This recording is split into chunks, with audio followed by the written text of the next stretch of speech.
Buenas tardes, Ángel Capellán. Usted es consejero del Partido Popular en el Consejo General de la Ciudadanía Española en el Exterior y además Sí. es miembro del Consejo de Residentes Españoles adscrito al Consulado de Nueva York. En efecto, ahora sin embargo ahí diría una pequeña variación. Sí. No soy consejero del Partido Popular, porque no estoy en nombre del Partido Popular, soy consejero general representando a los españoles en Estados Unidos y también por inclusión en el Consejo General representando a todos los españoles en el exterior. O sea que no hay afiliación oficial del partido a este nivel. Pero usted es Yo afiliado. personalmente sí, Ah. sí, sin duda, eso sí. Pero es una Eh, corrección importante, ¿eh? Gracias. Sí, sí, sin Sí, ningún sí, problema. gracias Jesús. ¿Puede explicarnos brevemente qué es el Consejo General de la Ciudadanía Española en el Exterior y cómo se elige este consejo y qué temas trata? Muy bien, sí, gracias por la pregunta. Entonces, fíjate que el Consejo tiene ya 25 años.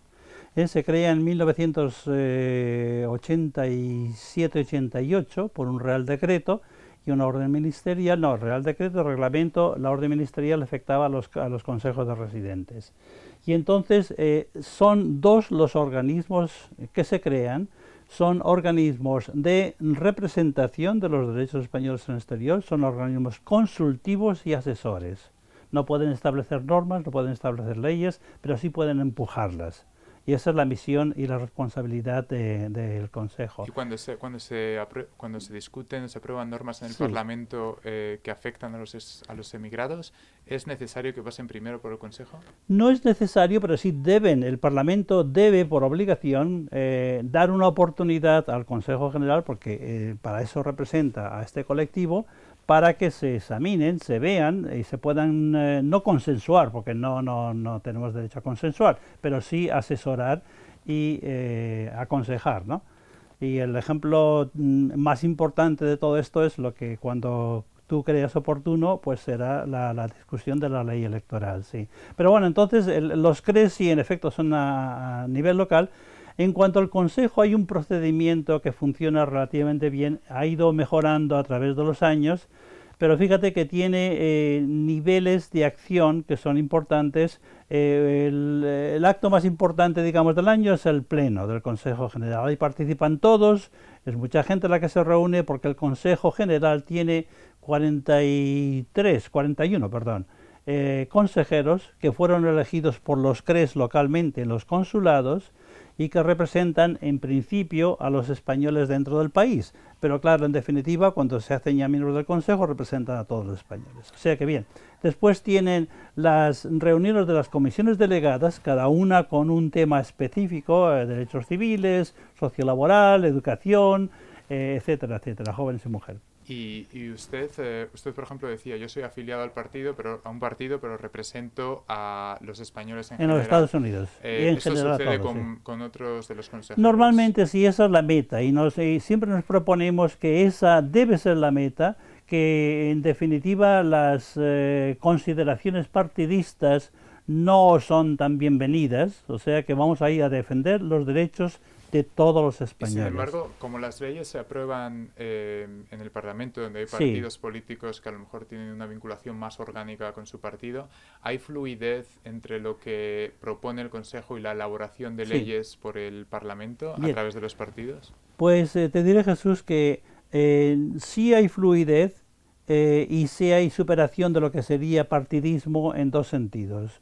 Por ejemplo, una de las personas con las cuales he colaborado yo más y que en definitiva entre los dos somos los que propusimos, definimos, redactamos, consensuamos y demás, la propuesta que luego acabó siendo el acuerdo en marco del Consejo General sobre la ley electoral, pues él es, mi otro amigo es del Partido Socialista, yo soy, sí, afiliado al Partido Popular, los dos hemos trabajado en todo esto y nuestra meta fue en todo momento, por muy diferentes puntos de vista que tuviéramos en otras cosas, fue siempre el buscar y consensuar lo mejor que podríamos proponer para este acuerdo. O sea que, y luego, por otra parte también, se dio un caso que debería ser un evento anual, también por normativa del Consejo y de varias leyes que puedo mencionar en el futuro.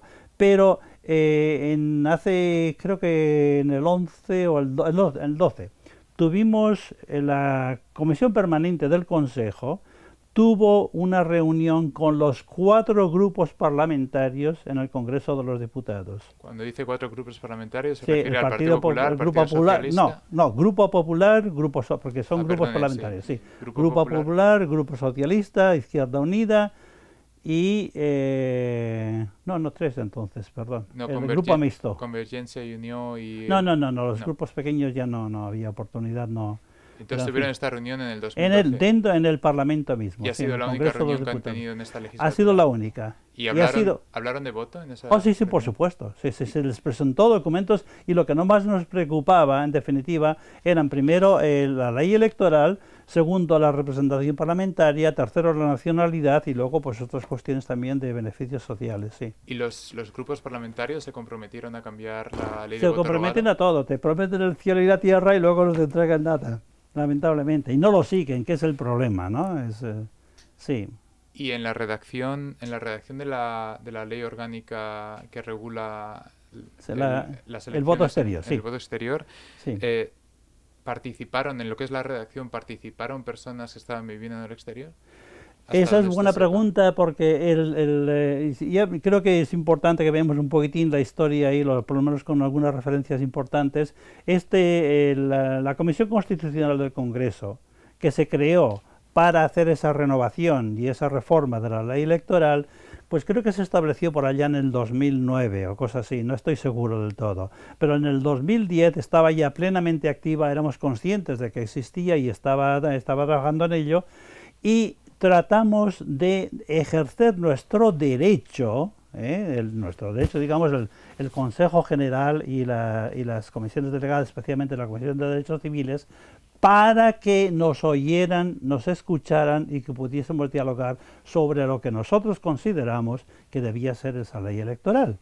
Y entonces pedimos insistentemente, incluso en el acuerdo marco... Esta es la resolución de 2010 del Consejo General de la Ciudadanía Eso es, en ese mismo acuerdo marco tú verás que hay uno de los puntos principales del acuerdo es que se pide con toda energía que el derecho que teníamos ya, tanto por el Real Decreto que organiza el Consejo General, como por el Estatuto de los Españoles en el Exterior, que es una ley mayor, es una ley importante, los dos indican que el Parlamento español y las comisiones correspondientes deben dar la oportunidad a los representantes de los españoles en el exterior, específicamente al Consejo General, para poder consultar y expresar lo que consideran es las necesidades y la voluntad de los españoles en el exterior. ¿Por escrito o en ¿Por escrito o en comparecencia parlamentaria? En conferencia, en reunión, sí, enviar un escrito. Por cierto, también puedo decirte, Jesús, que este acuerdo marco, del que ya conoces ya bastante bien por lo que veo, en definitiva, en el mismo pleno en que se aprobó, fíjate que le dimos tanta importancia a este acuerdo, que tiene 17 páginas y que define fenomenalmente lo que creo son los derechos de los españoles en el exterior en cuestión electoral. Este acuerdo se leyó las 17 páginas en el pleno del Consejo antes de ser votado, para que todos fueran conscientes, y se aprobó casi por unanimidad, con alguna excepción de algunos miembros del Consejo General, de los ministerios y del gobierno que prefieren abstenerse o no votar. O sea que digo, entonces tuvimos en ese mismo pleno, tuvimos también una reunión con el oficial y formal en el Senado, que no es lo que buscamos nosotros. Los Entonces, senados... en este acuerdo marco, sí. la comparecencia que ustedes pedían en la comisión que discutía la ley electoral en el Congreso, sí. ¿Esa comparecencia llegó a darse? No, porque claro, nos ofrecieron tener una reunión en el Senado, que está bien, y les presentamos oficialmente este documento al presidente del Senado. Les pedimos que lo repartieran a todos los senadores y les pedimos que lo repartieran también especialmente a los diputados. Eso dudo muchísimo que se hiciera. ¿Y la comparecencia en el Congreso nunca se No, llegó a dar? nunca. La pedimos, la repetimos, la insistimos, está ahí el texto de nuestra insistencia, vamos, ignoraron y despreciaron lo que realmente era un derecho que teníamos para informar. Hablemos sobre ese derecho. Sí. En este momento existe, el voto rogado está implantado desde 2011 y estas Sí. van a ser las primeras elecciones generales en las que tiene lugar este sistema. Lamentablemente no, Jesús. Las segundas Las elecciones, perdón, segundas, porque sí, ya en el 2011 se probó que era un desastre total. Y ¿Eh? en este último año les han Hemos pedido propuesto año cambiarlo. tras año tras año tener esa reunión a la cual tenemos derecho por ley, ¿eh? Y no nos la han concedido, no nos han escuchado, ¿eh? Y claro, pues ahora el gobierno pues nos ha hecho caso omiso prácticamente. Es una pena porque vamos, somos 2 millones, en este momento 2 millones casi de votantes y 2 millones y cuarto de españoles con pasaporte español y nacionalidad española. O sea que es algo lamentable, vamos, por decir. Y deje que le pregunte sobre el derecho al voto. El artículo 68.5 de la Constitución española Sí. dice, y cito, que la ley reconocerá y el Estado facilitará el ejercicio del derecho de sufragio de los españoles que se encuentran fuera del territorio de España. ¿Usted cree que se facilita el derecho a votar o cree que se vulnera la Constitución? Bueno, Jesús, ya digo, lo he propuesto muchas veces, lo he escrito numerosas veces, lo he publicado en artículos con una vehemencia y con una casi rabia, pero indecible, ¿no? Cómo han vulnerado eso de una manera vergonzosa. No solamente eso, sino que cuando se hizo pública la ley a finales de enero de 2011, pues fuimos yo no sé cuántos, 40, 50, 60 consejeros, los que queríamos hacer una declaración formal y oficial del Consejo General. La Administración nos dijo que eso no era posible porque no teníamos derecho, como no tenemos el Consejo General no tiene una vigencia legal, digamos, como institución, ¿eh? Y no puede hacer una propuesta general de ese tipo. Entonces decidimos hacer la propuesta nosotros individualmente al Defensor del Pueblo. Nos respondieron meses después diciendo... ¿En qué fecha fue eso? En el año 2011. 2011, en cuanto fue aprobada, claro. Es decir, que el Defensor del Pueblo, según tengo entendido, el Defensor del Pueblo es una de las pocas instituciones que puede presentar un recurso anticonstitucional. En efecto, y se negaron por completo. Les comunicaron esto en plazo. Yo, por supuesto, lo hice y lo hicimos todos de manera similar porque, claro, al ver que no podíamos hacerlo como grupo o como institución, pues entonces debíamos hacerlo individualmente. Y fueron bastantes, ¿eh? No tengo una estadística bien clara, pero fueron bastantes. Y a pesar de eso, el Defensor del Pueblo ignoró su vamos, hizo caso omiso a nuestros argumentos y dijo que no, que la ley era perfectamente válida. Y en este momento, como han pasado 3 meses, ya no es posible ir al Tribunal Constitucional y solicitar la inconstitucionalidad del voto No rogado. por ese camino, no por ese camino. No creo, vamos, no creo. No sé hasta qué punto, pues, qué sé yo, podría haber impugnaciones. Que claro, en definitiva, volvemos a lo que hemos dicho antes, que tenemos ideas, conocemos nuestros derechos, los definimos bien, luchamos por esos derechos para representar al colectivo de españoles en el exterior, pero tenemos una fuerza mínima y un reconocimiento mínimo de nuestra labor. Ese es el problema fundamental que tienen los representantes de los españoles en el exterior y el colectivo de españoles en el exterior. O sea que, claro, ese es el problema fundamental que tenemos. En 2010, la resolución del Consejo que hemos hablado decía que el voto rogado era inconstitucional. O sea, creo recordar que lo decíamos, claro. Sí, ya digo, yo redacté en buena parte todo eso, o sea que soy perfectamente consciente de lo que pedíamos, sin duda, sí. Y desde entonces, desde entonces el Consejo ha sido renovado. Sí, en efecto, fue renovado en el 2012. ¿Y usted cree que el actual Consejo mantiene esa opinión? Absolutamente, pero no solamente eso, sino que además en los plenos, por lo general, no queremos dejar olvidar todas estas cuestiones. Y aunque no sea más que para reiterar y renovar e insistir y demás, pues hacemos y proponemos un acuerdo que recuerde lo que ya hicimos con mayor fuerza en el año 2010 en este caso. Y claro, esto se aplica a otras muchas cosas también, por supuesto. Me gustaría hablar de la reunión que tuvo en el Senado con el presidente del Senado. ¿Quién era el presidente? Ahora, en este año. Este año, en el 2010. No, antes de que se aprobara el voto. En el 2010. Pues, caramba, ¿quién era el presidente en aquel momento? Ahora Me No era Jesús coges... Posadas. ¿Perdón? No era No, Jesús. no, no, no, era del Partido Era del Partido Socialista, sí, Socialista. sin duda. ¿Y- Era el y- gobierno socialista el que... ¿Y qué les dijo el presidente en esa reunión? Bueno, sí, buenas palabras, muy bonitas, recepción allá en una de las salas, no en la sala principal del Senado, sino en una de las salas pequeñas arriba, ya estuvimos todos, estaba el presidente, había algunos senadores y demás, pero claro, el compromiso fue... Claro, es que lamentablemente estábamos en un diálogo de sordos, claramente, porque nosotros hablábamos. Y si es cierto que nos escuchaban físicamente, sin embargo no nos oían, porque tenía otro plan. Y el Senado obviamente conocía cuál era el otro plan. ¿Cuál era el otro plan? Sí, ¿cuál era el otro plan? El desarticular el voto de los españoles en el exterior, pura y simplemente. Usted, Sí. hablemos quizá de los motivos. ¿Por qué cree que se quiere desactivar el voto en el exterior? Muy sencillo, y nos ha costado llegar a esta conclusión, porque es difícil también ver cómo puede ser tan desastroso tan desastrosa una institución como el Parlamento Español, que está creada para representar a los electores y sus derechos constitucionales especialmente, y cómo a veces pueden hacer la labor de desguace total. En este caso la hicieron. Pero Razones, ¿cuál era el motivo? razones. Pues el hecho de que los españoles en el exterior empezaran a tener más impacto en las elecciones, sobre todo las elecciones generales y las municipales. Casos específicos. En las municipales ya sabes también que como parte de esta ley lo eliminaron por completo, la participación en las elecciones municipales. ¿Por qué? Pues bueno, claro, había casos, y hay casos hoy día, y siguen, y seguirán, pues sabe Dios cuánto tiempo, en que los españoles en el exterior pues suponen casi pues un 50% del electorado de un municipio.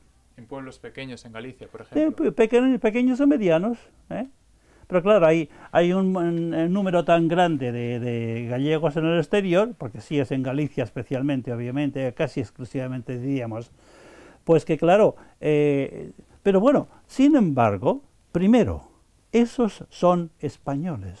Segundo, como españoles tienen todos los derechos constitucionales y electorales. Tercero, además son en su gran mayoría, en esos casos, gente que está yendo y volviendo constantemente a su pueblo, sobre todo en verano, familias enteras, que son los que mantienen la vida del pueblo, que son los que contribuyen de una manera decisiva con impuestos, con coches, con casas, con rentas, etcétera, etcétera, lo que se gastan. Y luego, claro, a la hora de participar en las elecciones y decidir el futuro político, digamos, o administrativo del pueblo, dicen, no, muchas gracias, cuanto más lejos mejor, ¿no? Y entonces ahí vinieron muchas quejas por ese camino. Pero sí. En cualquier caso, eso solamente explicaría unos cuantos municipios, no explica el voto autonómico, claro, no explica el voto europeo y no explica el voto en las elecciones pero generales. Entonces déjame que siga un momentito, Jesús, porque claro, eso tiene un eco muy grande. Y fue un partido que no voy a mencionar ahora, pero que no era mayoritario, el que realmente puso el grito en el cielo, y no comprendemos por qué, pero se propuso desarticular esto. No lo menciona usted. No, porque estamos hablando del año 2010. ¿Es el Partido Socialista? No, en absoluto. Uno de los partidos nacionalistas. Decía que era minoritario. Sí, uno de los partidos regionalistas. Bueno, pero en fin, vamos al punto principal quizá. Entonces de ahí se creó ese sentido de que por qué y con qué derecho, y que claro, los que votan en esas elecciones son españoles que viven ahí en la Argentina y que no tienen ni idea de lo que es el voto y que no saben lo que pasa en los municipios. Oye, un momentito, es al revés. Los que más votan y los que realmente participan son aquellos que tienen intereses claros en el municipio. Y claro, no olvidemos también que eso había sido un derecho ya establecido durante 25 años de democracia. Estamos hablando, ahora son 30, bueno, échale 20 años. O sea que se había establecido ya como un derecho sólido. Pero bueno, yendo entonces a la perspectiva más amplia de las elecciones generales, dejámoslas, porque en definitiva se repite a niveles de las europeas o de las regionales, ¿no? Autonómicas. Bueno, las elecciones generales. Claro, entonces como realmente les hacía pupa. También menciono dos datos muy concretos y muy interesantes, porque esto muestra cómo, en definitiva, los dos partidos mayoritarios ahora, en definitiva, se aunaron y decidieron que iban a ir adelante con esta desarticulación del voto exterior. Bien, ¿qué pasó en el año 2004? Muy sencillo. En el año 2004 el voto de la migración no se vio en absoluto impactado por el 13 de marzo, porque el voto exterior debió enviarse ya para el jueves. O sea que no afectó para nada en absoluto a cómo votaba el español en el exterior. Y en cierto modo, y curiosamente, reflejó un poco lo que hubiera sido el voto general si no hubiese habido un atentado como aquel. Entonces, ¿qué resultado hubo? Aproximadamente el 64% votaron por el Partido Popular. Y el resto, mayormente, casi todos, por el Partido Socialista y luego algunos partidos mayoritarios. ¿Lo puedes comprobar cuando quieras? Sí, por supuesto, lo harás. Quiero decir que no tengo ninguna duda de que es verdad. Pues bien, pero entonces hay pero algo un momentito, Jesús, porque déjame ver que te muestre la otra cara de la moneda. Claro, entonces entra el Partido Socialista en el gobierno, hay 4 años de gobierno socialista y yo me di cuenta de la labor, porque lo he seguido mucho, ya digo, llevo desde el 98 muy metido en estas cosas, de nuevo, luchando por defender los derechos de los españoles en el exterior, pero bueno, y entonces veo que hay un activismo enorme para conquistar el voto exterior. Y claro, en muchos sentidos tienen derecho a hacerlo, en algunos sentidos, pues no, porque si es que hay un abuso de sus, qué sé yo, prerrogativas, de estar de viajes al exterior y demás, pues en fin, hay cosas cuestionables, pero en fin, fundamentalmente la labor que hagan para tratar de convencer a la gente que voten por ellos, muy bien, de acuerdo, en la democracia, ¿no? Llegan las elecciones del 2008, ¿y sabes qué pasa? Yo había estado mencionando, y en este caso a otro nivel, a nivel de miembro del partido, afiliado del Partido Popular, les había dicho a la gente, miren, ustedes se están cruzados aquí de brazos y les va a venir algo gordo, no se dan cuenta de lo que les viene y no hacen caso, claro, por supuesto, nosotros no sabemos casi nada. Pero bueno, total. Algo gordo se refiere respecto al voto, al resultado del voto, claro, en el exterior. ¿Y cuál es el resultado del voto en el 2008? 218.000 españoles en el exterior votan por el Partido Socialista y 107.000 votan por el Partido Popular. Entonces, claro, en el 2004, el Partido Socialista y los partidos minoritarios ponen el grito en el cielo, no hay derecho, esto es imposible, ¿cómo es posible que tanta gente vote por el Partido Popular? Aquí tiene que haber algo, aquí tiene que haber gato encerrado, y claro, fraude. Pero no enseguida han hablado. Pero es que claro, no hubo fraude por una razón muy sencilla. No hay prueba de que hubiera fraude. Mira, ahí está la clave, No hubo ninguna prueba seria, consensuada por ningún proceso legal, de decir, aquí hay una impugnación, ha habido tal y cual, y entonces queremos que haya un proceso judicial y que se declare y se concluya lo que sea. Nada de eso hubo. Fueron solamente y siempre alegaciones de que se robaban sacas en Venezuela y entonces se las llevaban y votaban pues por todos los que estaban el botón en la saca y las devolvían, etc. No está fácil hacer nada de eso, pero en fin, que se alegue eso, vamos a ver. Y luego, claro, pues también al revés. Cuando vino el 2008, entonces, claro, era el Partido Popular el que se estaba quejando. Yo lo oí, yo lo conozco. No hay derecho, esto ha sido un fraude monumental. Entonces, ¿usted cree que el Partido Popular piensa que pierde escaños? Y el Partido Socialista hace exactamente lo mismo. Ahí está. Pero por eso, Jesús, te estoy diciendo que cuando llega el proceso de renovación de la ley electoral en lo que se refiere a los españoles en el exterior, los dos partidos confluyen porque concluyen que en definitiva les estorban. Y entonces hacen algo totalmente inconstitucional. ¿Has leído la clave más importante de todo este problema? El artículo 65, ¿crees?, de la Constitución, 68.5. ¿no? 68.5, sí. Que es clarísimo, ya más diáfano no puede ser. El gobierno facilitará el proceso de participación, algo así, ¿no?, de los españoles en el exterior. Ya más claro no puede ser. Eso no tiene vuelta de hoja. si hay impedimentos y si los impedimentos los crea el gobierno, y todavía mucho peor, si sabiendo lo que sabemos, esos impedimentos vienen bastante intencionados, estamos en algo que es monumentalmente anticonstitucional y además desastroso, porque crea esa rivalidad y ese descontento de un colectivo enormemente importante que contribuye mucho a la vida, al bienestar de España, y que claro, si se le acogiera, si se le dieran sus derechos realmente ejercidos en plenitud, pues sería otra historia. Sin duda. Sí. Como dice que usted conoce la situación del Partido Popular respecto al voto exterior por dentro, Sí. le quiero preguntar porque investigando para este tema recibimos muchos titulares que eran contradictorios. Las elecciones tienen lugar a finales del 2011, gana el Partido Popular, como usted dice, se prueba que la participación cae creo que del 35% a menos del 5%. Se hunde. Claro, perdón, una cosa, bueno, ahí no he comentado sobre a dónde fue el voto a un partido u otro en el 2011. Eso no tengo la estadística conmigo en este momento. Las tengo para el 2004 y 2008. En realidad da lo mismo porque no es estadísticamente significativa, claro, el 5%.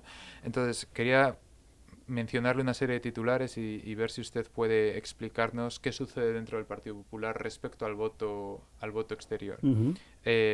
Por ejemplo, en octubre del 2013 el PP defiende en Miami la derogación del voto rogado.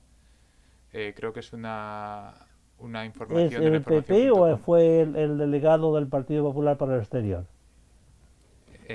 La noticia no era generosa en detalles. Luego, bueno, probablemente claro, fuera la persona que fue a Miami. En definitiva, claro, ha sido el delegado del Partido Popular el que ha sido el portavoz de las políticas del gobierno popular.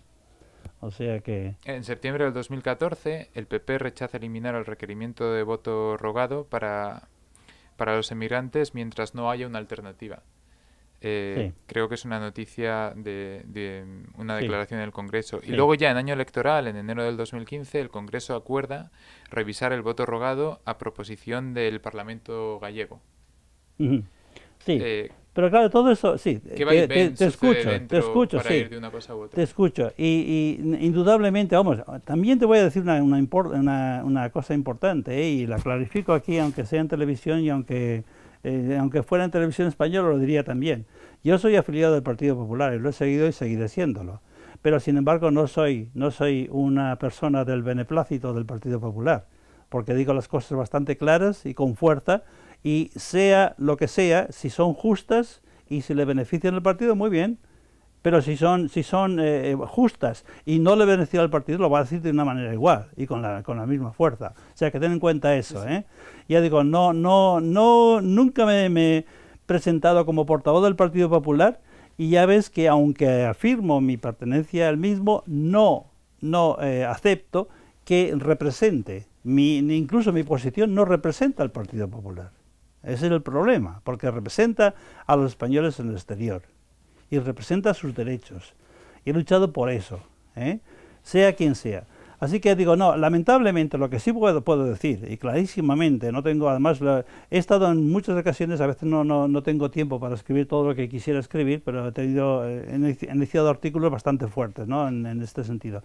Pero sí puedo decir clarísimamente que la política del Partido Popular con relación a los españoles en el exterior en general, y especialmente con el hecho de que ha ignorado por completo, porque esas declaraciones que me mencionas, las conozco de sobra, esas y 20 veces más que esas, no son sino excusas, no son sino divagaciones, no es ningún compromiso, se comprometen a nada, y lo digo así, en la afirmativa, se comprometen a nada, o sea que son simplemente evasivas. Y claro, mientras tanto, lamentablemente, están ignorando lo que el Consejo General ha estado definiendo, reclamando, pidiendo, enviándoles las resoluciones, los acuerdos, y no es que lo ignoren, no es que lo desconozcan, es que lo ignoran. O sea que ese es el problema que tenemos, ¿no? Que ha habido una ausencia completa de compromiso en los elementos más importantes de los derechos de los españoles en el exterior, especialmente en este aspecto del voto. Sí. A su juicio, como una persona que lleva pues más de una década luchando por el voto de todos los ciudadanos españoles, casi dos ya, casi dos, que viven en el exterior, sí. ¿Qué alternativas factibles cree usted que podrían proponerse que representen mejor a los españoles en el Parlamento español? Que representen o que defiendan el voto en el exterior. ¿Qué sistema cree usted que sería mejor? ¿Cuáles serían sus propuestas? Propuestas para el voto, para la participación electoral de españoles en el exterior. Primero y sobre todo, mientras no haya alternativas claras y definitivas, ¿no? Debemos volver al envío de oficio de toda la documentación del voto, incluyendo las papeletas, a todo el colectivo de españoles en el censo electoral. Lo pido, ¿no? No, es que no, envío de oficio significa todos. Claro, eso es democracia. Y eso es lo que hemos defendido y hemos propuesto repetidamente. ¿Por qué es democracia? Porque todos lo reciben en su casa. Que haya o no algún caso de fraude, bueno, ¿y qué vamos a hacer? Oye, el mundo no se hunde porque hay que corregirlo, hay que perseguirlo, hay que declararlo, etcétera, etcétera, ¿no? Pero eso no, si es que vamos a imponer en España que las elecciones se suspendan porque ha habido algún fraude en donde sea, pues estamos apañados. O sea que esa es una comparación igualmente válida.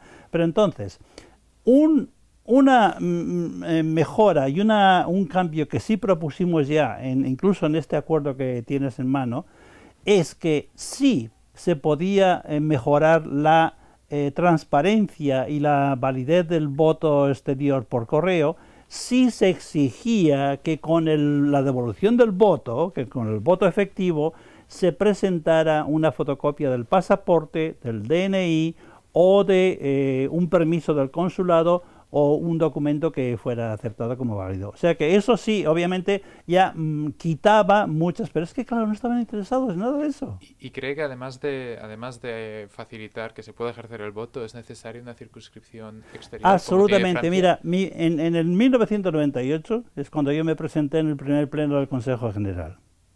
Me presenté con dos buenas propuestas, muy extensas, muy razonadas. Una era la doble nacionalidad que decíamos entonces, lo llamamos así equivocadamente, en definitiva era la recuperación del derecho de nacionalidad para los españoles en el exterior, especialmente, y la otra era la representación parlamentaria. O sea que ha sido mi lucha continua, sin cesar, de mil maneras, en todos los foros que he podido, para defender ese derecho a representación parlamentaria en el exterior. Y lo he razonado, lo he propuesto, lo he escrito, en fin. Así que... Y nada. Nada, ahí estamos todavía. Bueno, Jesús, pues ¿quiere decir algo más? Bueno, no, simplemente que no nos cansamos, que no cesamos y que, claro, una de las cosas que yo estoy proponiendo ahora, que me parece que sería uno de los caminos que mejoraría nuestra situación, es que debemos tener... esta prensa de la migración que hace una labor tan excelente tiene que tener también mucho más alcance a los españoles en el exterior y tiene que tener, puesto que hace la labor de que nosotros defendemos, tiene que tener un número de lectores muchísimo más grande y podemos ayudar para que llegue a ese nivel. Y entonces, claro, tendríamos más fuerza, obviamente. Cuanto más lectores, más fuerza tendríamos. Muy bien, pues muchas Muy bien, gracias. Jesús, pues nada, muchas gracias, encantado.